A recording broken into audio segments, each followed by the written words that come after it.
वापरली जाणारी यंत्रणा बनली आहे। आज याच विषयाच्या दोन्ही बाजूंवर आपल्याला सडेतोड आणि धारदार प्रकाश टाकायचा आहे। चला आधी नाण्याची ती बाजू बघूया जी सामान्य माणसाला रडवते आणि हसवते सुद्धा, म्हणजे लोकशाही प्रगतीमधील अडथळा कशी वाटते। मित्रांनो, प्रगतीमधील अडथळा कशी वाटते। मित्रांनो, आपल्या देशात लोकशाही आहे म्हणजे प्रत्येकाला बोलण्याचा, विरोध करण्याचा आणि उगीचच मोर्चे काढण्याचा अधिकार आहे।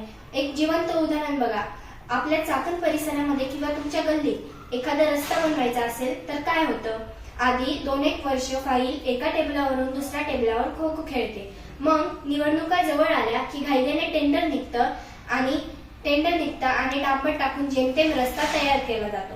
मग पाणी विभाग पुरवठ्याला अचानक स्वप्न पडतं, अरे पाईपलाईन टाकायची विसरलो। मग तो रस्ता जेसीबी आणून पुन्हा खोदला जातो। मग बुजवल्यानंतर 8 दिवसांनी इंटरनेट वाले येतात, ते म्हणतात अरे वायफायची केबल टाकायची विसरलोच। मग तो रस्ता पुन्हा खोदला जातो। म्हणजे आपल्या देशात रस्ता बनवण्याची प्रगती कमी आणि रस्ता खोदण्याचा उत्सव जास्त साजरा केला जातो। चीन सारख्या हुकुमशाही देशात बघा, तिथे जर सरकारने ठरवलं की इथून रेल्वे किंवा हायवे जाईल तर रात्रीत लोकांची घरं साफ करून सकाळी तिथे डांबरी रस्ता तयार असतो। पण आपल्याकडे साधं बुलेट ट्रेनचं काम सुरू करायचं असेल तर जमिनीच्या भावावरून आणि कोर्टाच्या तारखावरून संपूर्ण महाभारत घडतं।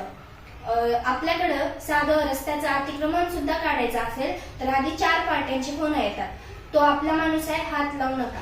हे संबंध चित्र पाहिल्यावर मनात विचार येतो की लोकशाही प्रगतीमधील सर्वात मोठा स्पीड ब्रेकर आहे। लोकशाही खरंच आपल्याकडे प्रगती कशी होते।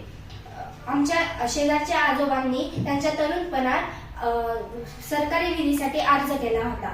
मग ते आजोबा आता म्हातारे झाले, त्यांचे दात पडले, त्यांची नातवंड मोठी झाली आणि काल अचानक त्यांच्या घरी पोस्टमॅन येतो आणि म्हणतो, काका तुमच्या विहिरीसाठी अर्ज मंजूर झाला आहे। ते आजोबा रडलेले होऊन म्हणाले, बेटा मी आता या विहिरीच्या पाण्याचं काय करू, कारण ज्या शेतीसाठी मी विहिरीचा अर्ज केला होता त्या जागेवर आता माझ्या नातवंडाने मोठा मॉल उभा केलाय। म्हणजे ही आपल्या देशाची सुपरफास्ट प्रगती आहे आणि ह्या लोकशाहीचा सर्वात मोठा मान्सून सेल धमाका म्हणजे आपल्या देशातील निवडणुका। आपल्या देशात वर्षभरात इतक्या निवडणुका होतात की कधी कधी मला विचार येतो की दसरा दिवाळी राहू द्या बाजूला, हा निवडणुकाच मुख्य सण जाऊ द्या।